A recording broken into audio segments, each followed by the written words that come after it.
ببقى في قمة سعادتي لما بشوف شباب مجتهد ومحترم بيشتغل ويتعب عشان لقمة عيشه.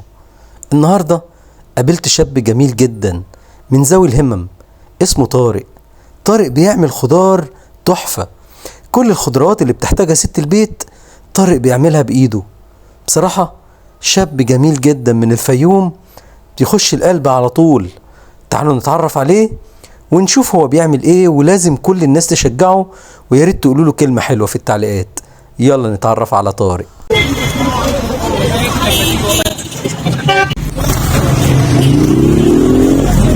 السلام عليكم. السلام عليكم وبركاته. حبيبي اخبارك ايه؟ تمام الحمد لله. الاول انت وحشني والله. وانت كمان. من ساعة انا صورت طبعا في ولد صغير بيقف على العربية دي اخر النهار، فلقيت الاخ الجميل ده بيعمل حاجات حلوة قوي.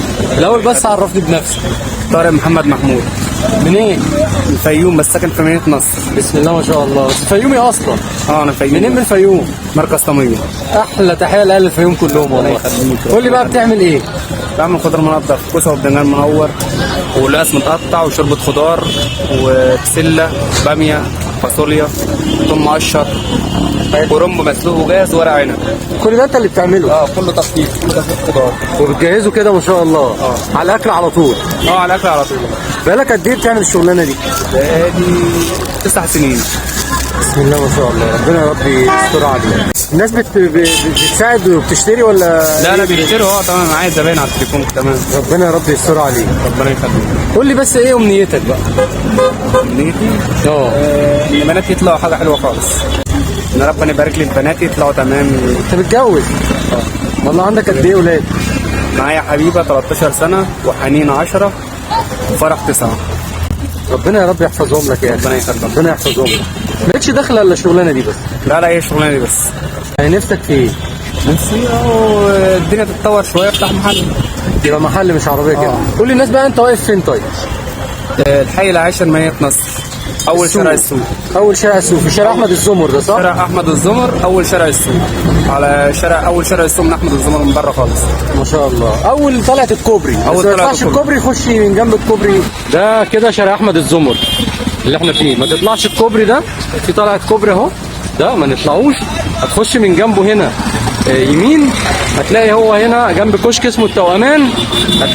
قاعد هنا كده ما شاء الله ايه، وبيعمل الخضار الجميل اللي انت شايفينه ده. ربنا يا رب يستر عليك. بتودي دليفري ولا ما فيش لازم كله؟ لا بودي. تمام. بتودي دليفري في مدينه نصر كلها؟ اي حد معايا دليفري بتاع السنه كده عايز حاجه بوديها له بكتب الاوردر وابعته. ربنا يا رب يوسع عليك يا اخي. والله انا مبسوط جدا اني شفتك. ربنا يخليك. ربنا يا رب يبارك فيك. وان شاء الله كل الناس تيجي تشتري الخضار الجميل بتاعك ان شاء الله باذن الله. وربنا يبارك لك في بناتك. ربنا يخليك. ربنا يحفظك حبيبي. سلامة كل اهل الفيوم لما تروح. ربنا يخليك. الله يسلمك. ربنا يخليك حبيبي يا صاحبي. كل الناس لازم تيجي تنفع الراجل ده. بصراحه بيعمل حاجته حلوه جدا جدا، واسعاره كمان حلوه قوي بصراحه. ربنا يا رب يوسع عليه.